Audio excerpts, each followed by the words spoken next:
So today, we're going to break down a really fascinating piece of educational material. It takes a subject that, let's be honest, a lot of us found a little dry and gives it a totally unique spin. We're diving into a math lesson that uses biblical stories to teach core concepts. I mean, this is the classic challenge for pretty much any teacher, right? You've got these formulas, these numbers, but how do you make them matter? How do you connect them to a student's actual life and what they care about? And that question right there is really the starting point for everything we're about to look at. So how does this lesson actually do it? How does it work?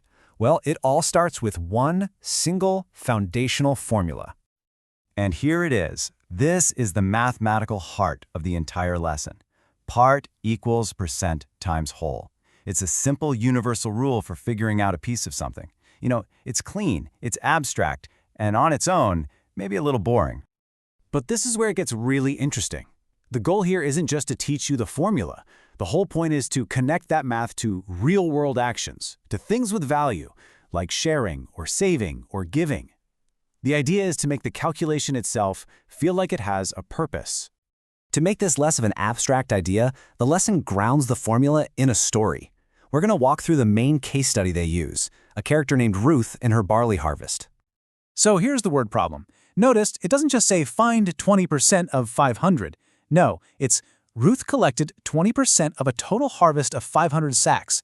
Just by adding a character and a little bit of context, the numbers suddenly become part of a story. And the actual math part? It's laid out super clearly. Step 1, you take the percentage and you turn it into a decimal. Step 2, you multiply that decimal by the total amount, the whole. It's a straight-up application of that formula we just saw. And boom, there's our answer, 100. Ruth collected 100 sacks of barley. Problem solved. But the lesson doesn't stop there. It then reinforces the answer visually. This chart here shows you the relationship between the part, that's Ruth's 100 sacks, and the whole harvest.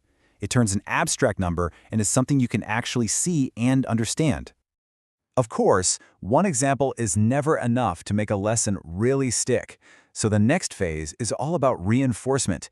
It's about applying that same formula over and over, but, and this is key, each time with a new character and a new story. In this table from the homework section, wow, it shows the pattern perfectly. Just look at the actions listed here. Solomon invested, Abigail donated, David gave away, Esther shared, and Noah saved. Every single problem is framed as this positive, worthwhile act, which just keeps reinforcing that original goal. Okay, let's pull back for a second. We've seen the formula, we've seen the main example, and we've seen how they reinforce it. So what's the actual teaching strategy here? What's the bigger picture of what's going on? You can really break it down into a 4-step playbook. First, introduce the abstract concept, that part equals percent times whole formula. Second, anchor it in a story to make it feel real. Third, drill it home with lots of examples that are all centered on positive values. And finally, number 4, frame the entire experience inside a specific moral context. And that moral context, it's made completely explicit with the inclusion of this Bible verse. Now, this isn't part of a math problem or anything. It's there to set the overall tone of the lesson, to kind of wrap the whole mathematical exercise within this bigger framework of blessing and grace. Which, brings us right back to that big question we started with.